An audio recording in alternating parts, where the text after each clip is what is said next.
get a load of this. There's an oil and gas project over in British Columbia, the Coastal Link project, that people are unhappy with, and because of that, via rail passenger trains from Toronto to Ottawa cannot proceed. What? What does that have to do with one or the other? Some project in BC and rail lines in Ontario? Well, let me explain it to you. There's one First Nations group that is very much opposed to the Coastal Link BC project, and they're doing some forms of activism and civil disobedience. And an Ontario First Nations group says, we're going to be allies with you. And to show that, we're going to disrupt this rail line. Okay, guys, you're getting some press. Not sure you're going to get much support out of it. Police have been working on breaking all of that up and resuming rail service to its usual capacity. But this is a very interesting situation here because it portends what we might be dealing with the Trans Mountain Pipeline and also with the Teck Frontier Sands project that is probably destined to be equally controversial. Now, it seems like the Trans Mountain Pipeline was scored a recent victory. The Federal Court of Appeal told some First Nations groups, no, we're actually not going to hear your case. You said you weren't adequately consulted. We think you were, and we think you're just using this as an excuse to sort of wrest veto power over the project. Not going to hear you. Now, they are appealing that, and they're hoping to still get a court process going, but it seems like it's destined to fail. Meanwhile, though, other activists have said, well, we don't care about these court rulings. We're going to do whatever it takes to stop Trans Mountain. And I think we should take them seriously. Whatever it takes probably means whatever it takes. Getting arrested, blockading this and that, engaging in all forms of activism, civil disobedience, and eco-extremism. So let's see what happens. Hopefully this thing should get made. It's in the national public interest, it's common sense, and most of the First Nations communities physically adjacent to Trans Mountain want it. It's one of the most frustrating things about all of this conversation we have, this narrative, when you see pictures of First Nations protesters being dragged away. We get this narrative that First Nations people don't support development.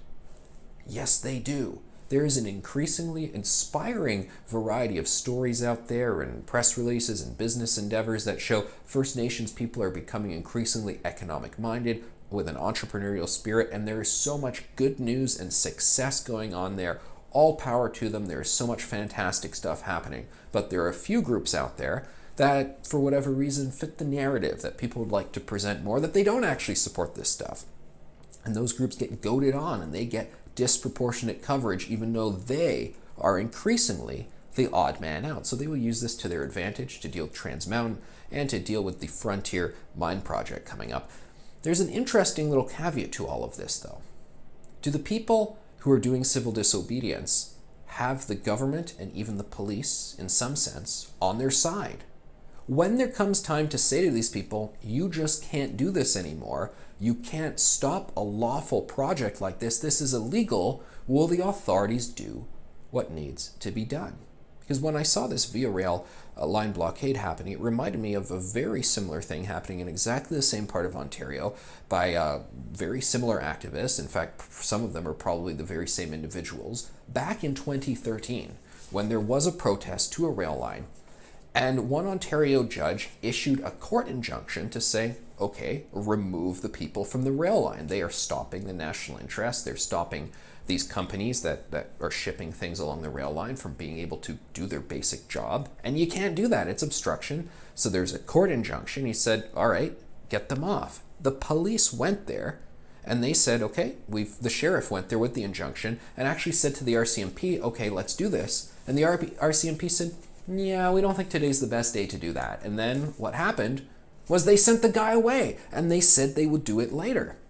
Now, Ontario's Superior Court Justice David Brown had to actually issue a second one, a second court injunction. And he said some very interesting remarks at that time. This is back in 2013. He said, I made a time-sensitive order because the evidence showed that significant irreparable harm resulted from each hour the blockade remained in place. Yet the OPP would not assist the local sheriff to ensure the order was served by the time stipulated. Sorry, I said RCMP earlier, it was OPP. Such an approach by the OPP, he writes, was most disappointing because it undercut the practical effect of the injunction order. That kind of passivity by the police leads me to doubt that a future exists in this province for the use of court injunctions in cases of public demonstration. So there we have it. Back 7 years ago, a judge said, what is the point of police being ordered to follow the law? First of all, they should not have to be ordered to follow the law in the first place. But what is the point of ordering them to follow the law if they will not follow those orders, and to have to issue a second injunction? So I worry that we may see something like this happen moving ahead with Trans Mountain or the Frontier Project, where we have the government, the public, most First Nations groups supporting this, but because one group out there that, for whatever reason, has the narrative in their favor says no, absolutely nothing happens, not even the rule of law. I hope this is not the case, but this example from 2013 suggests we may see something like this again come to pass.